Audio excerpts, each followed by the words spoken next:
Wih, ngapain nih Pak? Wih, biasa bersih-bersih. Kita ini kan airport itu kan selalu menerima tamu setiap hari. Ya, sebelum tamu datang ke rumah ya, kita harus bersih-bersih rumah kita dulu.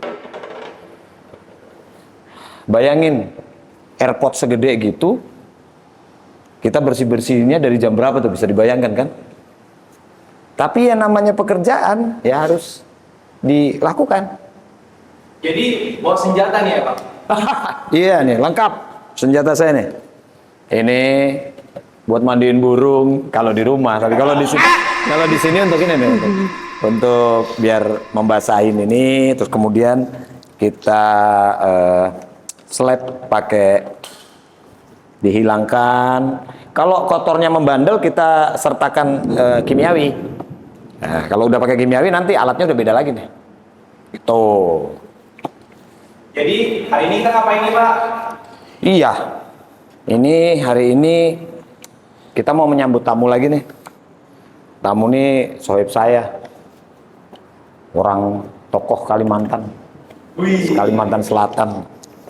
Anak muda yang banyak menginspirasi bagi saya. Partner untuk diskusi masalah bisnis. Keren sih. Beliau ini punya brand. Nih dia nih brandnya. Jadi punya, ini namanya Manhattan Coffee, tapi proses pembuatannya pakai brew, dipakai sistem pendingin, dan rasanya enak. Menurut saya sih top lah. Di Kalimantan Selatan ini sudah punya 2 outlet, luar biasa. Ayo kita sambut ya. Siap. Sambut Pak. Sambut, silakan Om Rivaldi. Halo Pak. Silakan. Aduh, Apa kabar? alhamdulillah Pak. Lagi kedinginan.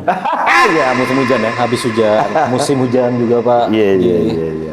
Om Aldi, terima kasih pertama ya kedatangannya. Ini kan di sela-sela waktu Om Aldi kita mencuri waktu untuk diskusi lah. Karena menurut saya selama kita diskusi di kantor di mana itu kayaknya daging semua gitu. Iya. Sayang sekali kalau nggak kita dokumentasikan dokumentasikan untuk disampaikan kepada anak-anak muda, siapa tahu bisa jadi inspirasi. Betul Nggak apa-apa ya? sekali. Nggak apa-apa Pak. Nanti kalau ada pertanyaan saya yang kiranya Om Aldi jangan yang itu nanti di-cut ya. Aman Pak. Kalau nanya saya mah bebas. Siap, aman G. Aman ya? Aman Pak. Jadi kita bicara tentang siapa sih Mas Rivaldi. Om Rivaldi ini adalah pemuda asli Kalimantan Selatan. Betul. Amuntai ya? Amuntai Pak. Amuntai. Kemudian kecil besar juga di Amuntai. Kecil besar di sana di Amuntai Pak. Orang tua asli? Kalau ayah itu asli Tanjung Pak. Oke, Tabalong ya? Tabalong. Kalau ibu baru asli Amuntai. Amuntai. Oke. Betul. Dan saya dari kecil hidupnya di Amuntai. Di Pak. Amuntai. Bapak entrepreneur juga? Enggak, bapak saya kebetulan anggota Polri Pak, polisi. Oke. Kalau ibu itu guru. Oh, pas sekali nih paling ideal nih. Polisi sama guru. Iya. Kayak di film-film itu. Betul. Jadi tegasnya dapat dari ibu. ayah. Dari ayah ya, ininya dari jiwa ibu. mendidiknya dapat dari ibu gitu. Luar Jadi bisa biasa. mengayomi karyawan gitu kan. Saudara ada berapa?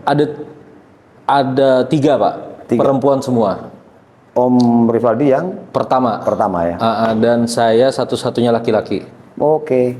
Jadi bebannya otomatis lebih berat harusnya Pak ya. Makanya saya bekerja lebih keras. Understood.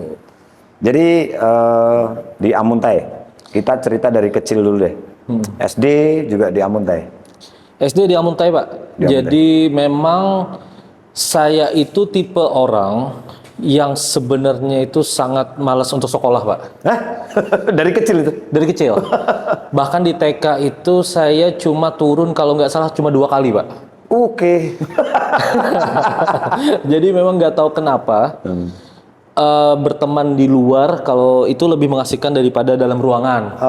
Oke. Jadi kalau kayak kegiatan kita kayak main bola sama teman. Outdoor ya? Outdoor saya lebih suka Pak. Jadi kadang kalaunya Di TK itu kalau dalam ruangan kayak dikurung itu saya merasa kayak kurang enak gitu, Iya, Pak. iya. Jadi di TK itu cuma sekitar 2 kali turun, tapi namanya TK kan dia tetap harus naik, Pak. Jiwa petualangnya sudah kelihatan dari situ ya. Betul, jiwa petualangnya itu saya nggak tahu kenapa ya, Pak, tapi memang saya merasa pertama saya tuh nggak suka di dalam sebuah ruangan sempit, Pak. Apalagi kayak kelas gitu. Saya suka yang memang dia agak lebih luas. Saya melihat pemandangan tuh saya bisa lari-lari waktu kanak-kanak gitu, Pak ya. Nah, itu lebih mengasihkan. Nah, ini pelajaran untuk sahabat AirPod nih ya. Para sahabat AirPod yang melihat podcast ini bahwa kalau ada anaknya yang kayaknya minatnya sekolah tidak seperti biasanya, bukan berarti terus itu jelek. Ya, Siapa tahu kan dia betul, punya dia sifat kayak Om menyukai Aldi. sesuatu yang berbeda. Betul, daripada memaksakan sesuatu yang bukan passionnya dia. Iya. Oke, TK ya. Iya, Kemudian itu TK, Pak. SD juga masih begitu. Nah, SD itu saya tidak masuk ke sekolahan favorit, Pak. Kebetulan waktu SD ya. Karena sebenarnya letak rumah sama sekolahan SD favorit itu lumayan dekat, Pak. Dekat. Cuma sekitar 50 meter sampai 70 meter lah, deket banget. Iya. Tapi waktu saya ingin mendaftar ke sekolahan favorit itu, umur saya masih di bawah standar, oke. jadi ditolak. Iya. Jadi saya masuk ke sekolahan yang biasa aja. Nah, di sekolahan biasa itu baru saya memahami ternyata sekolah itu harus sering masuk gitu. Iya. Namun orang tua saya selalu mengizinkan, Pak. Kalau Aldi nggak ingin masuk sekolah nggak apa-apa. Yang penting jangan membolos. Oke. Tinggal bilang aja harus stay di rumah gitu. Luar biasa. Jadi saya dibilang kalau nggak sekolah nggak apa-apa, tapi yang jelas harus di rumah aja. Iya. Ibu tuh guru SD juga atau? Guru SD, Pak. Sekarang jadi kepala sekolah. Oh. Dan sekarang beliau sudah S3 nih, Pak. Oh iya. Waktu itu di SD-nya ibu atau? Enggak, Beda malah ya. beda malahan. Kan biasanya ada tuh yang anaknya guru, anaknya sekolahin di situ gitu. Iya, harusnya kayak gitu sih, Pak. Biar ranking 1. Tapi kalau saya enggak, Pak, kebetulan. Jadi beda. The power of orang dalam. Iya, nah, the power of orang dalam. Jadi memang sewaktu sekolah SD saya sudah memahami ternyata kita itu harus masuk tiap hari kecuali hari libur, dan saya mengikuti rules itu walaupun ada beberapa mata pelajaran yang saya juga kurang suka kadang, Pak. Apa itu? Seperti science, Saya malah nggak suka matematika. Ilmu Pascal lah ya, ilmu Ya, menghitung. ilmu kayak gitu saya kurang paham, Pak, sebenarnya. Tapi saya suka kayak jenisnya mungkin masalah sejarah. Nah, kayak menjelaskan perang dunia, itu terus kayak atau geografi sebuah negara itu saya suka tuh, Pak. Itu berarti apalagi juga olahraga. Cocok itu, adventure banget. Iya, apalagi olahraga saya suka banget. Tapi hubungan dengan pertemanan? Punya banyak teman atau? Saya kebetulan punya banyak sekali teman, Pak. Wah, iya. Nah, karena kebetulan apa ya, Pak? Saya itu orang mudah bergaul, Pak. Jadi nongkrong sana sini itu nyambung. Karena mungkin ketika saya ke teman yang lebih dewasa, saya memahami apa konteks bicaranya sehingga saya bisa masuk ke situ. Diterima di situ, Pak. Dalam dua sampai sekarang mau teman umur ke bawah pun saya masih bisa masuk lah ke mereka. Ini sangat nyambung konteksnya gitu. Karena kalau ketika udah passionnya itu di adventure biasanya begitu tuh. Iya. Jadi dia bisa masuk kemana saja. Mudah bergaul ya, Pak ya. Adaptif. Betul. Sangat adaptif. Mudah bergaul. Terus prestasi akademis juga nggak begitu inilah. Kalau lumayan saya lah ya. Kebetulan enggak sih, Pak. Malah enggak ya. Jadi kalau akademis itu saya biasanya ranking 3 atau 4, Pak. Oke. Dari bawah tapi. Gitu, Pak. Iya. Jadi gak pernah melewati angka 5 dari bawah tuh, Pak. Kalau nggak 3, 4. Tapi kebetulan kalau misalnya 2 nggak naik, nah saya berarti urutan ketiga.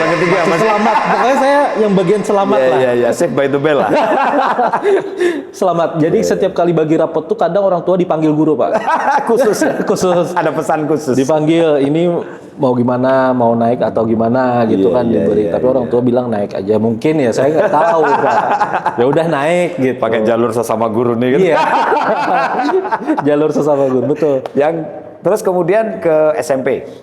SMP saya agak bandel sedikit sih, Pak. Di Amuntai juga. Di Amuntai. SMP negeri? SMP negeri. Negeri. Nah, SMP saya tuh nomor 2 favorit lah. Di Nggak sana ya? Iya, nggak favorit banget tapi nomor 2 lah. Dan kebetulan sewaktu di sana SMP saya agak lebih bandel daripada SD. Nah, Wajar. ya mungkin wajar Pak. Jadi gimana ya Pak? Pokoknya nggak layak untuk dicontoh. Karena biasanya Om Aldi, anak yang bergaul dengan usia di atasnya, Iya, maka Pak. ketika dia kembali ke dunia seusia dia, maka dia akan berbuat lebih. Nah. Dan itu terlihat bandel. Padahal belum tentu bandel sih. Betul Pak. Mungkin kalau bahasa sekarang lebih kreatif. Iya. Kreatif yang tidak terarah. Betul. Orang-orang tuh suka kadang-kadang kalau tidak sesuai dengan kebiasaan, maka itu dibilang bandel. Iya. Padahal belum tentu. Bisa jadi dia kreatif ya Pak. Bisa jadi dia kreatif gitu. Karena kan memang Om Aldi tadi backgroundnya ceritanya sama yang usia yang lebih di atasnya. Kemudian pertemanan di luar SMP. Kalau SMP sangat mengasihkan Pak, karena Mengasihkan, ya. di SMP itu saya mulai mengenal kayak pertandingan-pertandingan bola, pertandingan basket. Nah, dunia Dan ikut saya main. Dunia saya itu penuh dengan kegiatan olahraga. Alhasil bandel saya itu nggak pernah bandel yang sampai Keluar rel lah ya. keluar rel tuh nggak pernah Pak. Jadi kita masih on the road, tapi bandel gitu Pak. Tapi dalam artian saya lebih sering olahraga pada saat SMP itu. Jadi dibantu support oleh orang tua juga. Saya Mendukung ya? Mendukung, main tenis, main bola, futsal, dan alhasil semuanya aman dan nyaman. Gitu. Aman ya. Dan secara akademik juga nggak ada. Masih di bawah sih Pak. Masih di bawah, masih kayak SD tadi. Gua aja. Jadi kalau nggak mau move on dari ranking bawah. ya, nggak ada yang berani geser Pak. Nggak ada. Paling bawah soalnya. Karena kalau ranking di atas itu gampang. Yang penting kita belajar tekun, nggak usah jalan-jalan, nggak keluar, baca terus, pasti bisa. Iya. Tapi kalau ngepasin di bawah ini, Sulit ya Pak. Itu yang sulit. Nah, itu- Soalnya banyak yang nggak mau Pak. itu cara pandang kita. Iya. Untuk ngeles. Betul. Jadi masih sama ya. Iya masih sama Pak. Tapi kalau kegiatan kayak olahraga saya Pasti atas Iya nilainya. berprestasi. Iya. Jadi saya memang tujuan Pak. Dalam sekolahan itu pasti ada 2 orang yang dikenal dalam satu kelas Pak. Betul. Orang paling pintar sama orang paling bandel. Paling bandel. Nah kebetulan saya dikenal di bawah tadi Pak. Ya setidaknya terkenal kan Pak. Iya. Bahkan sampai sekarang orang tua itu, guru itu kalau manggil orang tua saya, itu panggilannya nama saya Pak. Oh. Mamanya Aldi. Iya. Abahnya Aldi, bukan mamanya Adi Ngulun Bukan, atau ya, enggak. ya. Malahan nama saya yang dipanggil. Karena punya itu Punya tadi, prestasi. trademark tadi ya. Betul, punya mark, Punya brand. Jadi Punya brand. udah menciptakan brand. brand image. Itu. Terus kita melangkah ke SMA. SMA masih di Amuntai juga. SMA saya masih di Amuntai, kebetulan SMA-nya SMA favorit pada saat itu, dan kita saya melihat teman-teman itu daya saingnya lumayan kuat Pak waktu SMA. Tapi ini agak menarik nih karena kan di apa hari-hari SMP kan kita di level bawah terus. Tapi maksudnya SMA favorit nih. Ini sekarang pertanyaan saya, jalur bapak, jalur ibu? Jalur polisi masa atau jalur ibu guru? Iya. Jadi sebenarnya itu jalur olahraga Pak. Karena prestasi ya. Prestasi. Iya, Kebetulan iya, saya iya, banyak iya. punya piagam sertifikat. Iya betul dia Juara Skalsel. Ya ada itunya, ada kredit ya. Iya. Alhasil luar biasa. bisa masuk tanpa tes. Mantap. Nah gitu Pak. Jadi dan SMA itu saya mulai berubah pelan-pelan. Kasihan ya gurunya ya. Kasihan gurunya. Mau nggak mau. Dapat limpahan. Karena kalau orang berprestasi Iya. tidak secara akademis nih, Iya. berarti dia overaktif dong. Iya. Dari anak biasa. Iya, Satu overaktif. Tapi secara akademik nggak kuat. Apa nggak? Iya. Apa nggak berat gitu Pak ya. Jangan nanti kita berusaha merubah sistem. Tapi memang benar Pak. Iya, Kadang iya. memang pada dasarnya ketika prestasi saya di situ saya bisa membawa nama SMA saya Iya. juara futsal, terus juga juara tenis tadi. Iya. Jadi ya alhamdulillahnya terbantu dengan adanya saya Pak. Betul, Walaupun betul. sulit mengajari secara akademisnya. Iya. Gitu. Nur, Bapak, saya hari ini bikin kue sus. Udah pasti nih. Kamu masak air aja angus apa sekarang bikin sus. Tapi enak ya? Apa tuh? Kue sus apa yang asem? Apa tuh? Susah move on dari. Wih, luar biasa. Sudah ada hal baru ya sekarang ya, luar biasa memang. Waduh, luar biasa nih, Pak. Dibikinin sama Nur nih. Wah, ini pas banget lagi Iya. hujan-hujan. Ini Pak buat menikmati Manhattan. Oh iya.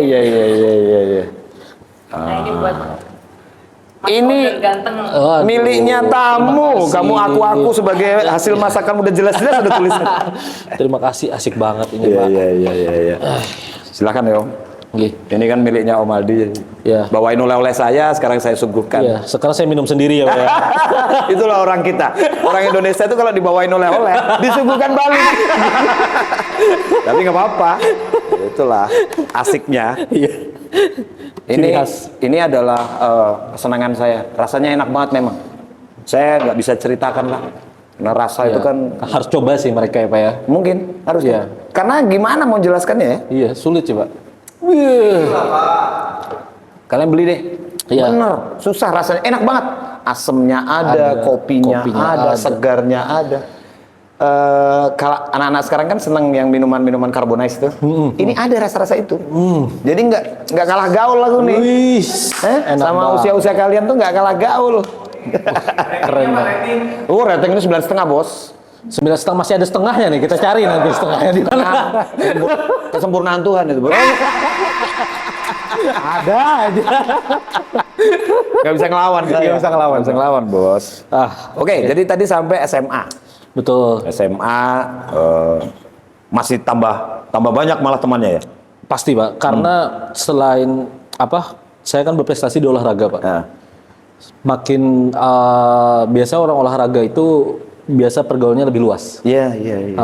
Dan saya itu termasuk orang yang kalaunya di dalam olahraga itu bisa jadi sebuah leadernya, Pak. Kayak kaptennya, Oh, terus iya, atau iya. Jadi alhasil kan saya lebih banyak teman di sini. Anak saya banget tuh. Anak Bapak. Iya, yang nomor 2. Itu kalau di basket sekarang di Jogja pasti jadi tim deh. Kapten tim tuh. Itu bisa jadi calon owner coffee shop juga. Nanti endingnya jadi order coffee shop. Jadi pengusaha ini. Iya. Ya bibit-bibitnya itu. Biasanya nih cowok nih ya. Zaman saya sama Om Aldi kan selisih dikit ya. Iya, solusi dikit banget. Ya 25 tahun. Selisih paling cuma 25 tahun. Gini, cowok olahraga berprestasi, kapten, nama kan selalu dipanggil tuh. Iya. Cewek. Dah pasti kan. Jadi idola banget itu. Di sekolahan ya, Pak ya? Iya. Karena saya kebetulan waktu itu agak hitam dekil, Pak. Jadi agak sulit dijual. Eto'o kurang hitam apa? Samuel Eto'o kurang hitam apa tuh? Drogba juga hitam. Drogba banget. juga. Aduh, gimana ya? Cakep-cakep ceweknya. Tapi saya tipe cowok yang setia sih, Pak. Oke. Nah, itu kalaunya mode buaya kayak gitu, Pak. Karena on air ya. Aduh. Iya. Itu pengalaman saya juga. Saya dulu juga gitu. Saya dulu bandel, olahragawan juga. Jadi banyak lah kalau pas kita habis menang gitu dengan Iya. SMA. Dulu kan ada popsi ya, bukan olahraga pelajar itu. Betul. Kalau menang sama SMA mana gitu, kita berangkat sekolah udah Doni, cie. Pinjem bukunya dong gitu. Nanti pulang ada selipan kertas wangi. Iya. Tulisannya tagihan. Kemarin jajan ini kok belum bayar gitu. Luar biasa gitu aja pakai kertas wangi. Olahraganya apa, Pak? Bapak? Saya banyak. Jadi saya tuh nggak pinter, cuman di seluruh olahraga saya bisa dan saya ikut. Kayak volley, saya ikutin volley. Memang olahragawan, Pak ya? Basket, tim basket. Pernah di SMA itu kalau persahabatan dengan SMA lain. Nah, ketika volley dengan basket bersamaan, itu rebutan antar tim. Saya digeret ke tim basket atau volley. Akhirnya, iya saya main volley cepet-cepet. Karena kalau volley itu lebih cepat kan, tergantung kita cepet. Nggak tak lihat, paling lemah volley. Jadi saya ikut volley dulu. Belum menang 3-0 baru saya langsung latih basket. Emang kalau atlet emang kayak gitu, Pak. Iya. Jadi rebutan. Iya, kalau kita nggak ikut kan nggak enak rasanya kita. Betul. Kan teman-teman. Terus udah SMA ini pergaulan di luarnya gimana? Udah sama pengusaha-pengusaha atau masih Belum, Pak, belum, ya? Pak. Karena sewaktu SMA itu saya tuh pengen jadi polisi sebenarnya. Oke, ikut Bapak ya? Ikut Bapak, karena ngelihat Bapak kan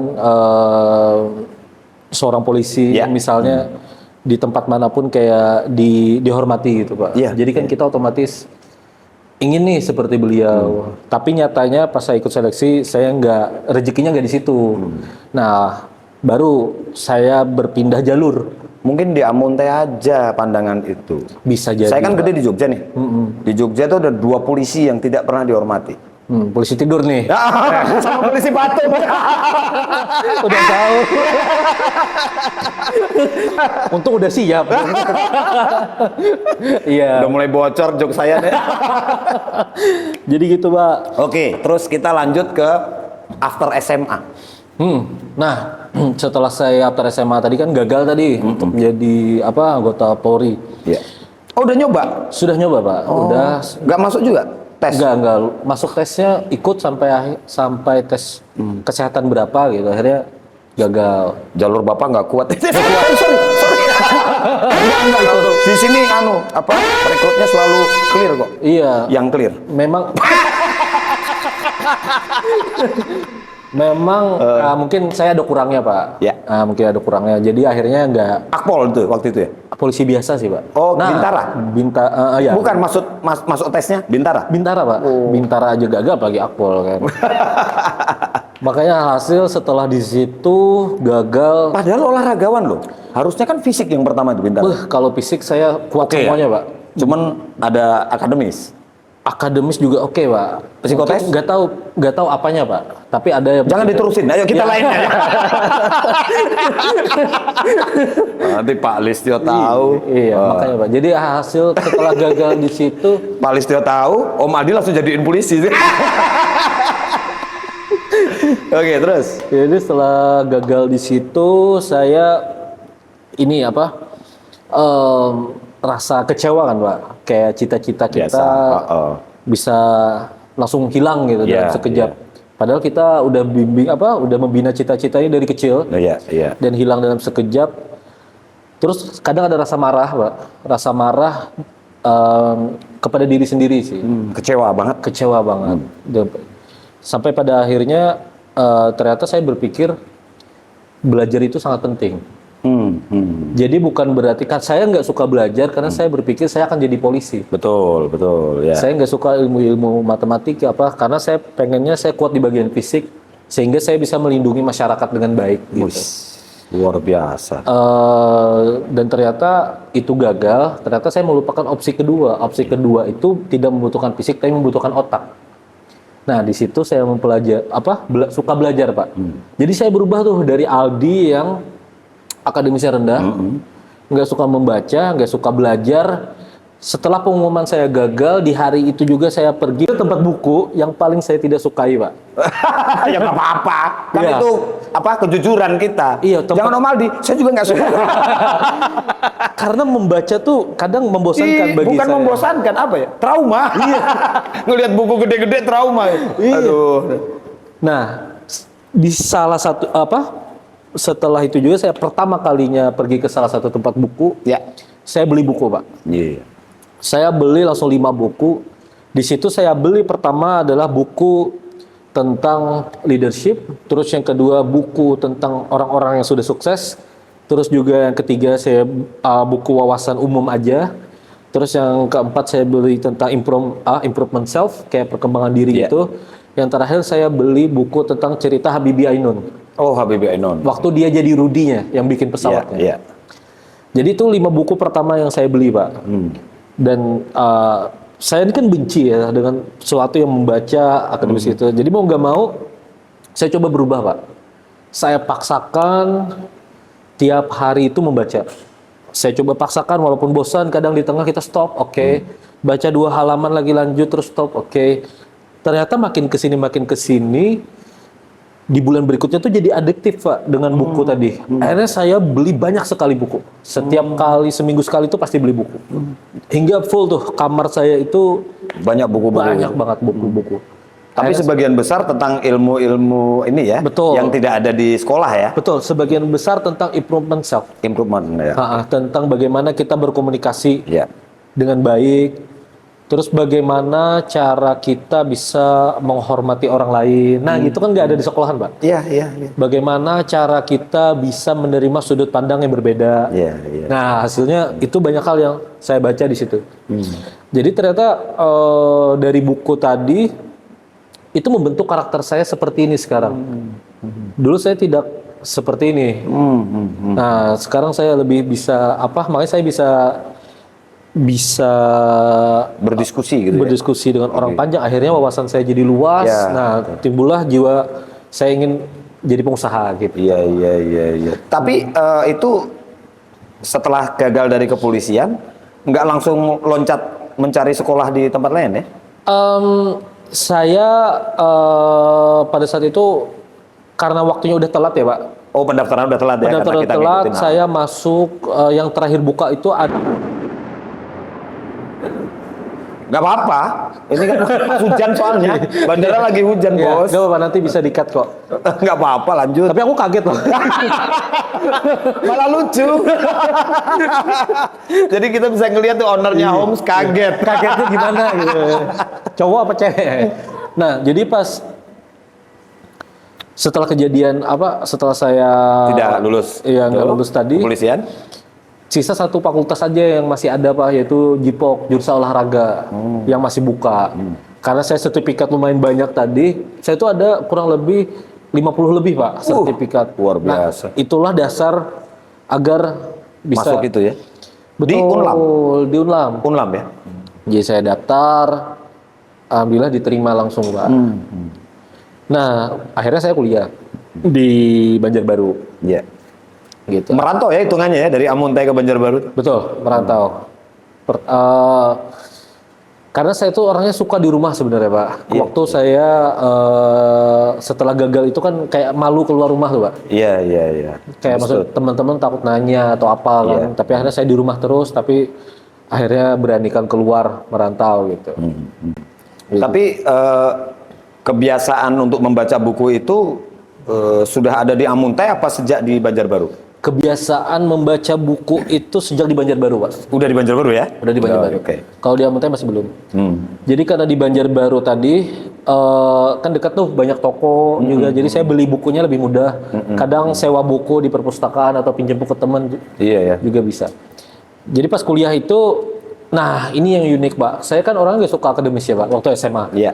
Pas kuliah, karena saya sering baca buku, akhirnya saya itu jadi suka akademis. Bahkan di kelas itu saya suka mempelajari sesuatu yang teoritis, Pak. Teoritis. Di luar dari kegiatan olahraganya. Iya. Jadi saya lebih aktif ketika dalam kelas. Saya duduk di depan, walaupun teman semuanya melingkar ke belakang, Berbalik ya? berbalik. Dari SMA, SD Berbalik, dan Pak. lain sebagainya, Iya. banyakan fisik, sekarang malah justru banyakan akademik gitu. Maka akademik, karena saya merasa ternyata otak juga perlu gitu. Bahkan alhasil saya duduk di depan, dosen suka sama saya, nilai saya selalu tinggi, Pak. Mantap. Kalau kuliah itu, bahkan IPK saya itu tinggi banget. Saya nggak ingin sombong ya, Pak ya, tapi tinggi banget, Pak. Sombong amat. Saya nunggu nunggu punchline-nya nih. Oh iya. Pokoknya tinggi lah, pokoknya tinggi. Tinggi. Dan dosen pun suka sama saya, Pak. Saya tuh dianggap kayak asisten dosen lah pada saat itu. Jadi, Oh, sudah sempat buat tuh berarti keren tuh. ya, IPK calon kumlot itu. wah, ini udah kumlot, Pak. Udah kumlot ya? Iya. Jadi kuliah itu berubah. Asdos itu dipilih yang Iya. IPK-nya di atas-atas semua tuh. Sudah berubah semuanya dari Dan sempat menjalani sebagai Asdos. sempat, Pak. Semua mata, Luar biasa. ya hampir semua mata kuliah saya yang pegang. oke. Jadi ketika dosen nggak masuk kan saya yang beri tugas. Iya, iya, iya, iya. Terus kadang juga saya menilai. Iya. Kalau ini temennya ada jahat sama saya coret duluan. Sebelum dikasih ke dosen. Asdos begitu tuh. Asdos begitu. Makanya punya geng sendiri tuh. Punya geng sendiri. Tapi sampai lulus ya? Sampai lulus, Pak, alhamdulillah. Dan Kalau waktu di sambil kuliah itu belum kepikiran entrepreneur sama sekali ya? sudah, Pak. Sudah. Jadi waktu saya jadi asdos itu banyak momen yang saya ambil, saya usahakan, Pak.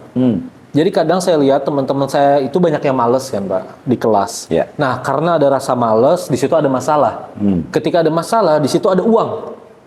Jadi saya mencoba untuk saya memberi tugas, saya juga yang mengerjakan. Jadi saya buka jasa Ya. untuk mengerjakan tugas. Banyak uangnya Pak. Ya.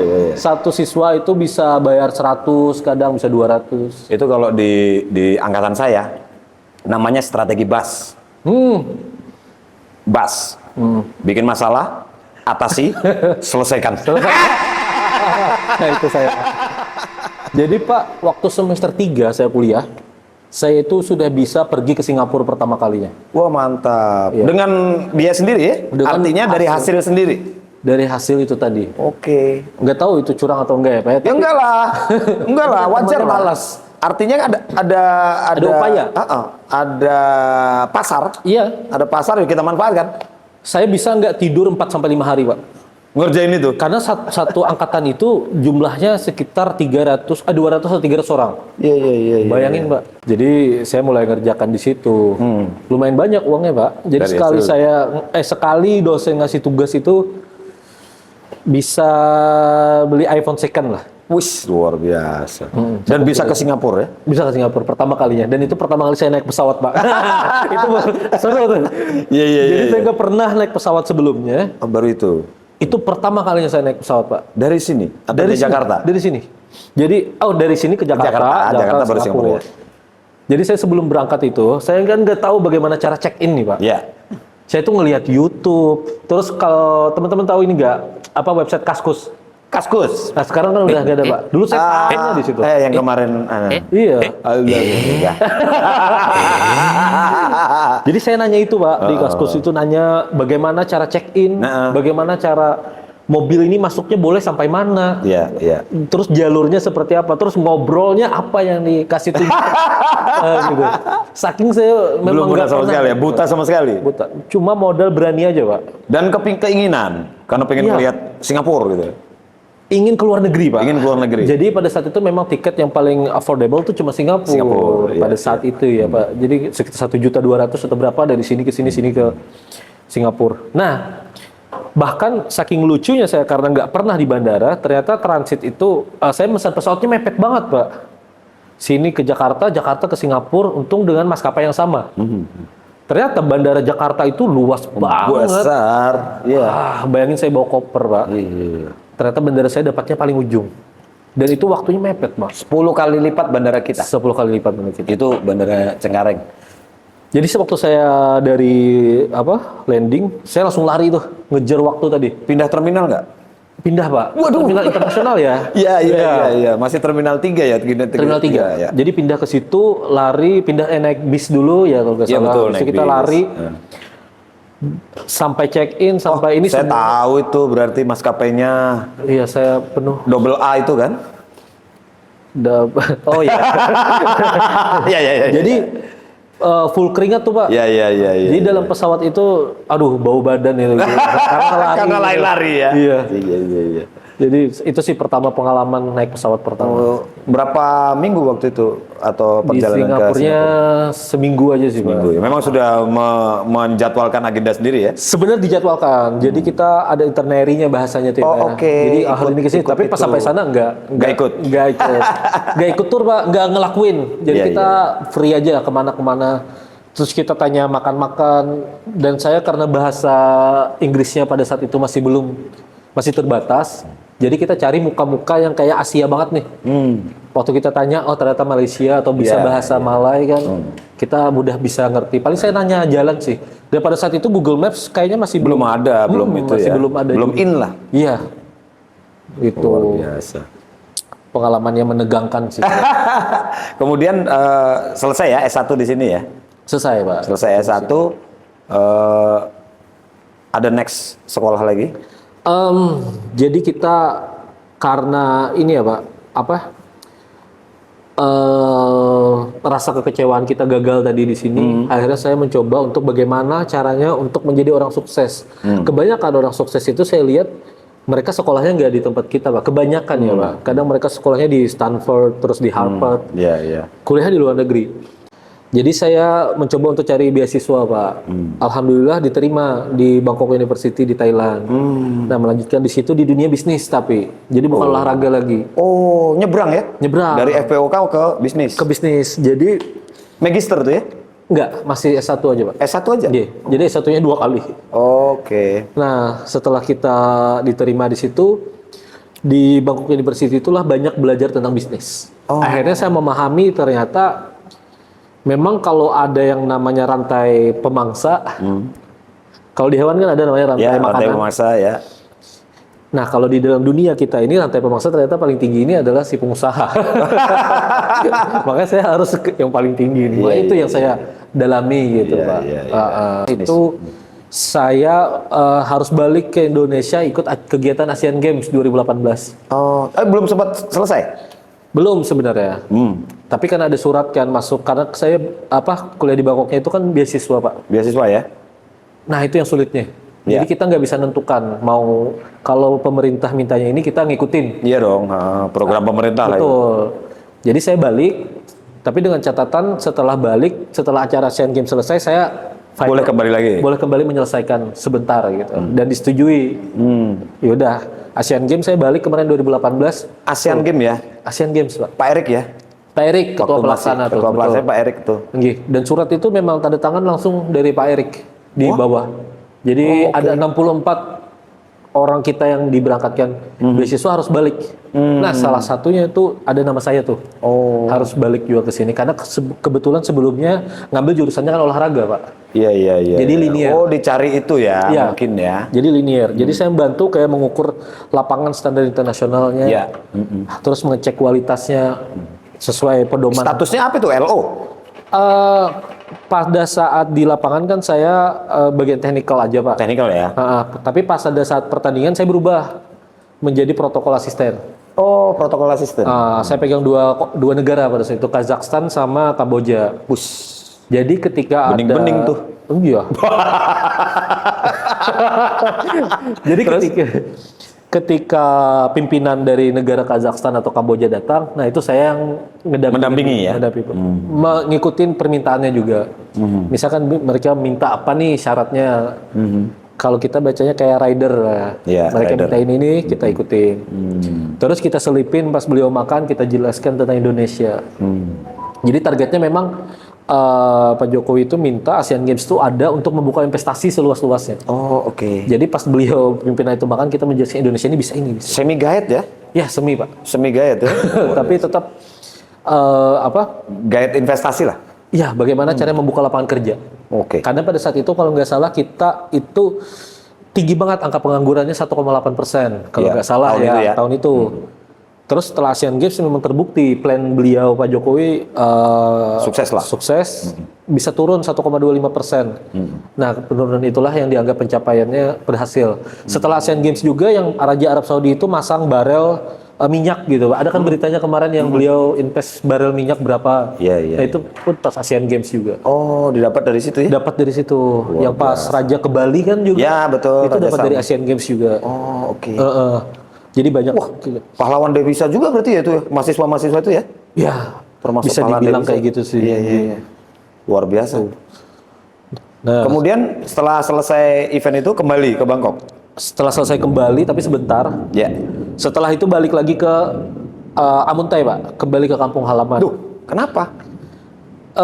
Karena memang Homesick? Iya, karena lama meninggalkan kota kelahiran, Pak. ya. Ya, akhirnya kembali lagi ke Amuntai.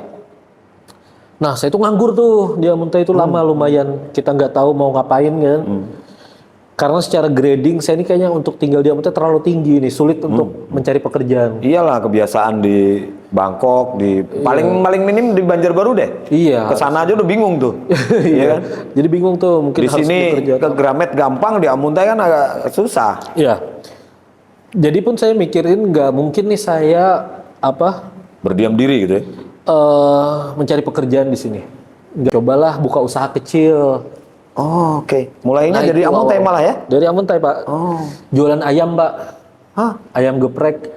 Oke. Ayam dimasak ya? Ayam geprek udah ya? Ya, jadi kita coba pertama jualan ayam geprek karena paling mudah kan, Pak. Ayam kasih tepung, kita masak Sambal geprek. sambal udah nggak ada nggak ada kayak kuah-kuah apa gitu, Ya, jadi lebih betul. mudah dan Ya. dia nggak mau basi gitu Pak. Awalnya dari situ tiba-tiba saya termotivasi nih, wah kayaknya ini jalan hidup nih, jadi pedagang. Iya, iya. Ini nih kayak saya merasakan dapat kepuasan tuh Pak. Heeh. Jadi setiap kali saya bisa menjual produk ke orang, saya merasa kayak Kepuasan lah ya. kayak merasa puas gitu. Iya, Entah iya. produknya saya jual rugi atau untung, tapi tetap puas tuh rasanya. Berarti saya menemukan, oh ini saya sebenarnya, Oh, oke. gitu ya. Feel-nya merasa di situ ya. Feelnya ternyata Ini passion gue nih gitu di Iya. situ. Oh, oke. Dan saya pada saat jual ayam geprek itu pun itu tidak menggunakan riset yang gimana dalam urutan Yang bisnis panjang juga lah gitu. enggak. Ah. Yang penting saya terjun bagaimana caranya orang tua saya melihat saya ada kerjaan. Nah, Tapi untung itu waktu itu. waktu itu bisa dibilang kayak untung rugi sih Pak. Karena ternyata sistem jual kita itu kan jualnya murah Pak. Jadi otomatis sistem quantity kan. Ya. Kadang kalau quantity nggak terpenuhin walaupun barangnya banyak dijual, kita tetap rugi Rugi, gitu. ya. Heeh. Karena sistemnya quantity. Tapi dari situ saya belajar bahwa ternyata bisnis itu ada hitungan yang namanya HPP. Iya, betul. Terus profitnya berapa persen. Biaya operasi. Biaya operasional, dan semuanya saya belajar dari situ. Dan hasil saya cobalah, saya punya tabungan, kalau nggak salah tuh sekitar dari ayam geprek itu 70 atau 50 apa 70 juta gitu Pak. Wih, Saya Dari bawa ayam ke geprek sini. itu ya? Saya bawa ke sini nih, saya bawa pindah ke sini. ke Banjar, Ke Banjar Baru. Oh, oke. Saya kan nggak ada keluarga nih di sini, maksudnya nggak ada rumah. Jadi saya itu nyewa tempat, toko halus ukurannya kayak 4x3 lah. Untuk para sahabat airport nih, halus tuh artinya kecil ya. Iya. Nanti dibilang Halus, tokonya kecil. halus. Jadi, iya. Sorry ya banyak kata. Gak apa-apa, gak apa-apa. Bahasa muntai. Terus? Jadi tokonya kecil, 4x3, dan saya juga tidur di situ Pak.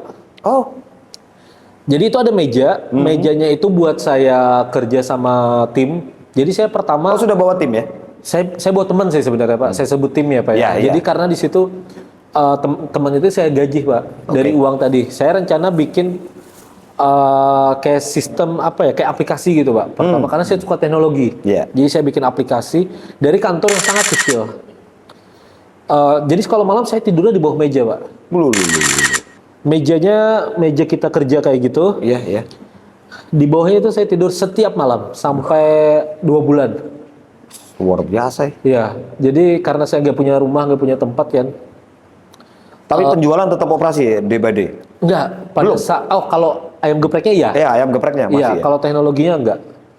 Jadi waktu saya ke ke Banjarbaru pertama mutusin untuk kesini ternyata bisnis saya yang saya bawa teknologi tadi terlalu advance untuk daerah Banjarbaru. Untuk daerah Banjarbaru, ya. Dan Banjarmasin. Masyarakatnya belum siap lah? Belum memahami Pak, Ya. karena pada saat itu Gojek nggak ada. Oh, belum? Belum.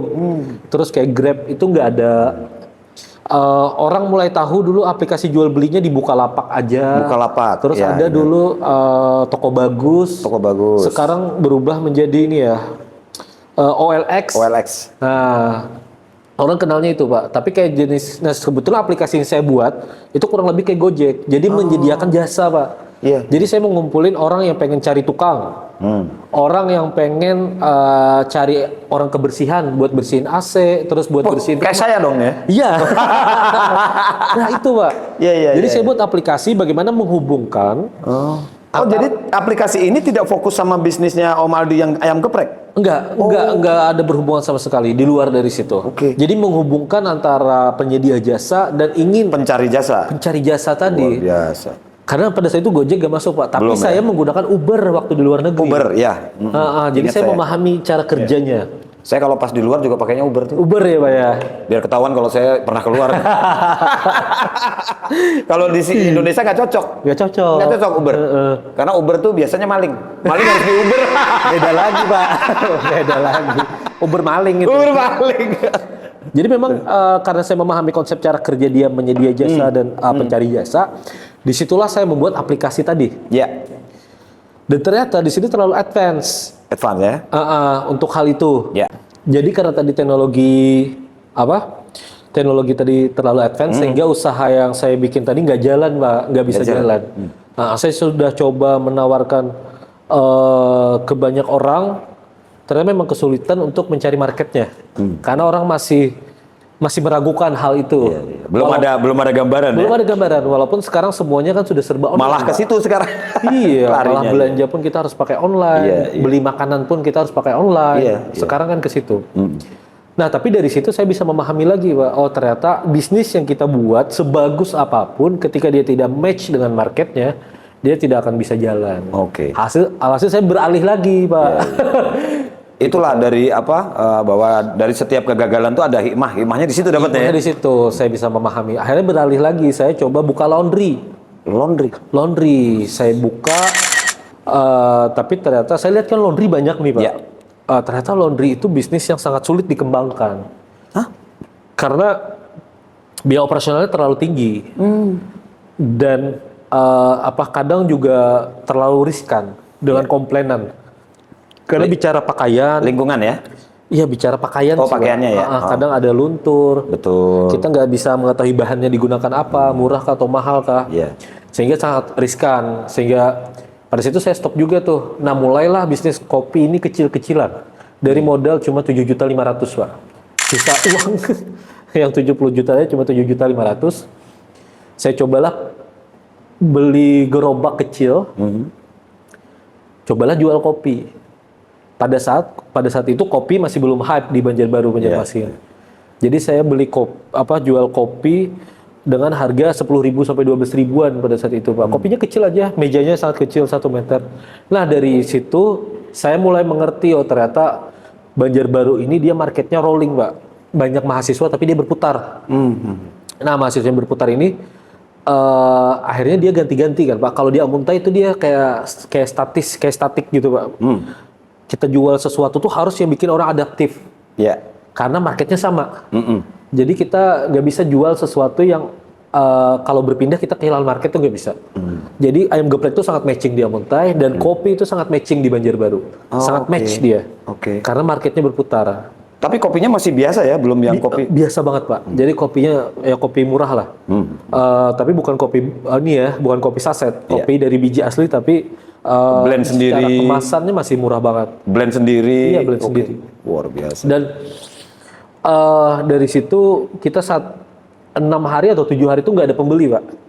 Wah. Ya. Jadi kadang sampai pernah saya lihat itu karena sepi ya, Pak ya. Sampai saya lihat kan saya jualnya depan rumah, Pak. Iya. Sampai kayak nangis saya tuh, Pak. Duduk gitu, kok nggak ada yang beli lah, apa yang salah? Nangis. Di hari ke-7 itu mulai ada yang beli, Pak. Untung saya nggak nyerah tuh. Untung di hari ke-6 itu saya nggak nyerah. Di hari ke-7 ada pembeli pertama, Pak. Dan pada saat itu saya langsung tanya, Mbak, mau beli apa? Ini. Oke, saya bikinin. Gak usah bayar, Mbak, bawa aja. Kalau enak tolong ceritakan. Loh. Iya. Kalau enak tolong ceritakan ke teman-temannya belinya di sini. Gitu. Itu perempuan, Pak. Marketing mouth to mouth ya? Iya, jadi saya memang karena saking senengnya ada orang yang Ada mampir. yang mau beli ya, mampir ya. Sehingga saya nggak mentingin lagi ini Dapat duit atau enggak, yang penting sampein dulu. Kalau suka tolong ceritakan.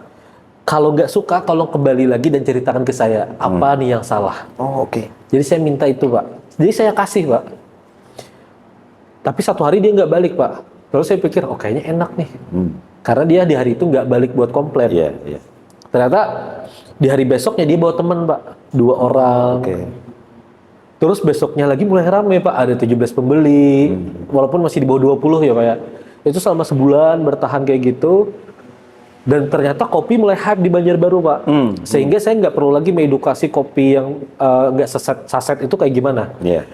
Dan usaha saya dari kopi kecil tadi mulai rame. Bisa sampai 100 cup, Pak, dalam 1 hari. Yang awalnya cuma 17 pembeli, sekarang bisa 100-an pembeli. Nah, disitulah awal mula saya yakin, oh saya cocok nih untuk buka coffee shop. Akhirnya saya buka Homes. Walaupun namanya dirubah. Dari awal tadi namanya Pesona, dari Homes Platinum. Karena saya yakin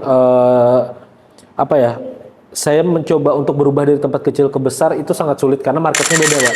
Ini yang di Banjarbaru? Banjarbaru. Oh, oke. Kalau yang saya jual kopi yang murah tadi kan dia harganya 10.000. Kalau Ya. Homs kita harganya 20 ribuan ke atas. Jadi secara market pun agak beda, lah, Beda. Pak. Jadi namanya nggak bisa disamakan. Oh, oke. Akhirnya namanya saya bedakan. Ternyata malah ini yang jalan banget, Pak. Nah di sini saya itu menargetkan ya udahlah sehari 1 juta itu sudah cukup sebenarnya buat Homs nih ya waktu saya Yeah. pertama buka, Pak. Karena nggak seoptimis banget gitu. Tapi alhamdulillah ternyata di luar dari ekspektasi saya, Pak. Dan muncullah sekarang saya bisa berkembang sebesar ini. Sebesar Pak. sekarang ya? Sebesar sekarang. Karyawan kita aja udah banyak banget, Pak. Luar biasa. Cuman apa namanya? Ya itu tadi memang hasil yang besar itu kan dimulai dari yang ternyata kan nggak simpel Nggak langsung mudah. bikin homes ya. Iya. Ada perjalanan yang begitu Iya. begitu. Kemudian sempat juga jualan di bandara dulu. Iya, betul, Pak. Dan sayangnya pergi itu. Karena menurut saya miliknya Homes ini bukan karena apa, tapi karena saya sebagai customer nih.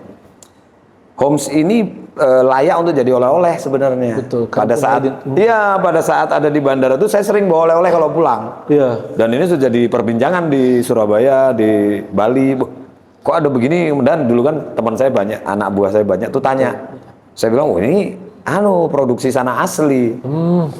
Ini dikarbonasi ya prosesnya? Ya, untuk kopi ini dikarbonasi. Jadi dia ada rasa karbonat gitu kan, Iya, Pak, ya. ada Cuma karbonatnya. ingredients-nya banyak banget, Pak. Jadi ada yang keluar rasa daun karena campurannya banyak banget kalau Iya, ini. iya. Kalau ini dia memang by riset nih. Nah, Itu sudah mulai langsung by riset ya waktu buka home pertama? kalau Homs waktu kita ngeluarin botolan sih, Pak. Kita sudah Oh, jadi pertama di home itu nggak ada botolan dulu? enggak ada. Baru Jadi kopi biasa. saji ya? Kopi biasa aja. Sekarang udah ada banyak botol. Ada ternyata inilah identitas Berarti kami, Pak. diversifikasinya ini ya? Iya, Oh, diversifikasi. Inilah identitas kami. Nah, waktu kita sekarang kan saya punya bisnis lain, Pak. Yaitu Enhance. Enhance ini kan bisnis digital. Nah, sebenarnya jiwa saya itu lebih ke bisnis yang teknologi ini, Pak, di Enhance ini. Oh, jadi masih punya dendam sama yang pertama gak jadi. jadi Gitu. jadi saya nggak ketahui kenapa ya, Pak. Saya tuh nggak tertarik kayak otomotif. Ya. Misalnya saya teman pakai Pajero atau teman pakai mobil lebih mahal, saya tuh nggak ada kepikiran kayak aku harus punya beli itu. Enggak, Pak. Nggak pernah sama sekali kepikiran. Karena saya memikir otomotif itu adalah yang penting saya bisa sampai udah cukup apapun. Ya. Apapun mobilnya. Nah, tapi kalau bicara masalah teknologi, Pak, saya harus dapat yang paling advance. Betul. Jadi kalau saya lihat, wah ini ada yang keluar nih dari sebuah brand baru, saya harus coba tuh, Pak. Karena saya menyukai teknologinya itu. Bagaimana dia bisa memudahkan kita, Iya. terus hidup kita kayak merasa berubah. Dulu kita nggak ada Siri, sekarang kita punya asisten namanya Siri. Siri. Iya, nah kayak gitu-gitu saya suka, Pak. Apalagi di era belakangan ini, bahwa teknologi ini memegang peran penting di segala lini, terutama bisnis. Betul, alhasil seperti itu ya, Pak ya. Iya, iya.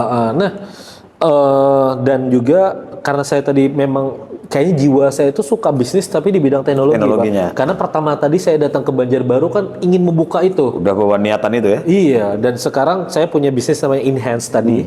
Sehingga Homes ini pun perkembangannya agak lebih lambat daripada saya yang dulu fokus ke Homes, Pak. Iya. Makanya saya fokusnya lagi ke sini nih. Di Soalnya Enhance. ini jiwanya lagi Iya, iya. lagi ada di situ. Makanya saya kalau memang misalnya rezekinya Homes ada dimanapun, itu kemungkinan bukan saya yang membuka, Pak. Tapi mungkin ada partnership saya yang ingin membuka. Nah, Oh, sudah dibuka franchise ya? sementara ini nggak ada public. Hanya partnership aja? Iya, nggak ada public kayak, boleh buka Homes, enggak sih, Pak. Tapi kalau memang pembicaranya cocok, kenapa enggak? Iya. Yang penting kita satu visi misi. Betul. Yang penting memahami bahwa bisnis F&B itu nggak mudah. Ya. Nah, udah cukup sampai situ saya bisa menerima gitu, Pak. Kalau saya buka sendiri, buka di sini atau di B, itu kemungkinannya sangat kecil. Karena bisnis saya satunya ini saya lagi ada di situ gitu. Yang di Dan- Enhance? Di Enhance. Jiwanya lagi ada di situ. Tapi nggak tahu sampai kapan. Tapi Ini jiwanya- apa lagi nih? Teknologi apa ini di Enhance ini? Mainnya apa? Di Enhance ini kita fokusnya ke desain sih, Pak. Oh, desain. Desain. Jadi buat sosial media, Oke. kita menjaga sosial media orang agar terlihat profesional. Kadang kita melihat hanya sosial media brand-brand besar kan, Pak. Kayak Unilever, Indofood, terus brand-brand kayak media-media TV itu mereka tuh sosial medianya rapi.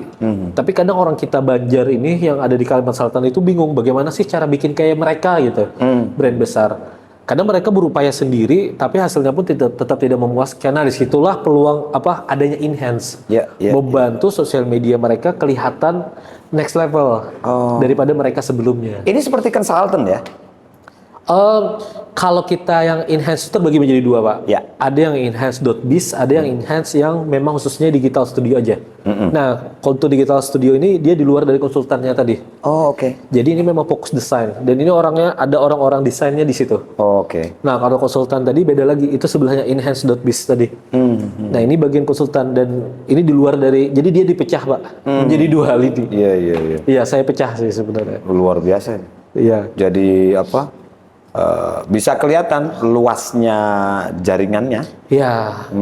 Dan alhamdulillah mungkin karena orang melihat saya berhasil membangun brand Homes, sehingga saya itu menjual nama Enhance itu tidak terlalu sulit karena orang percaya ini ada barang dan ini terbukti berhasil, bukan cuma jual omongan aja. Ini ada barang yang memang berhasil dilihat.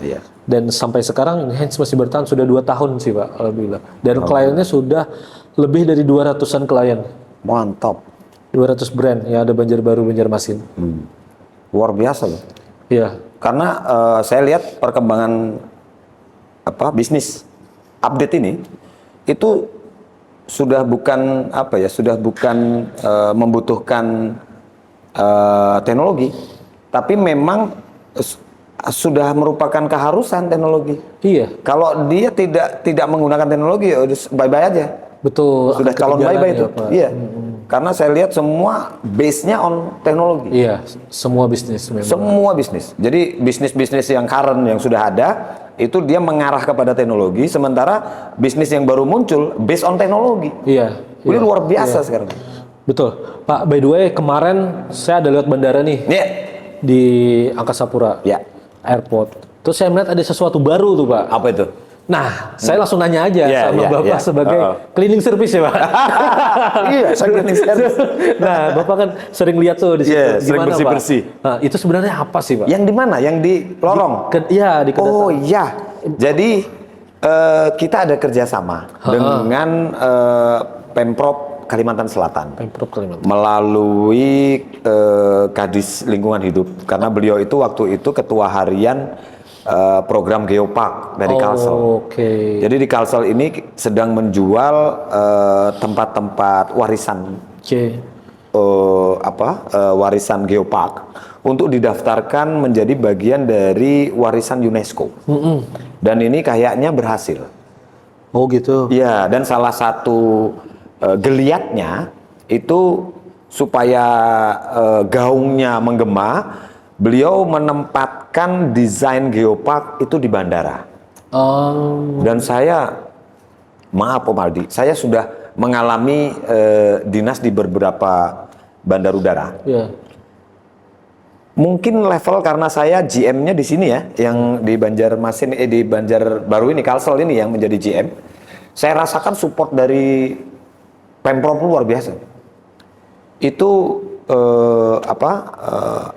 anggaran yang dikeluarkan itu luar biasa. Oh. Dan itu ditanggung oleh Pemprov. Iya. Hiasannya sekarang bandara kita, menjadi lebih mewah. Ya pertama memang kita siapkan infrastrukturnya dengan bentuk yang modern ya, dari bandara lama pindah ke sini menjadi 10 kali lipat dengan desain yang sangat modern. Tapi belum kelihatan corak Kalselnya. Nah ini sekarang ditambah dengan hiasan dari Geopark itu, jadi luar biasa, Kalsel banget. Oke. Dan mewah gitu. Akan jadi identitas ya, Pak ya. Betul. Jadi orang tuh landing udah berasa tuh. Betul. Pada saat beliau mau menempatkan itu juga diskusi dengan kami. Sebenarnya apa rasa Kalsel yang bisa ditampilkan di bandar udara? Waktu itu kami menawarkan dengan five sense gitu ya.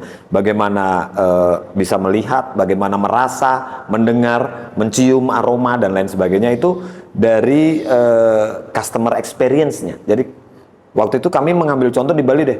Baru landing kita udah bau-bau. Iya. Ada bau dupa nih. Iya. Wah, udah ada ting tung ada rindik gitu. Betul. Kemudian kelihatan sudah ada candi bentar dan Nah di Kalsel ini kami bukan meniru ya, tapi menggunakan filosofi itu. Betapa baru datang sudah disambut dengan hiasan-hiasan yang benar-benar Kalsel. Ya. Kemudian ada budayanya di situ, ada corak sasirangannya, dan terlihat mewah sekali. Oke. Ini belum kelar loh Mas Aldi. Udah berapa persen, Pak? Baru 30%.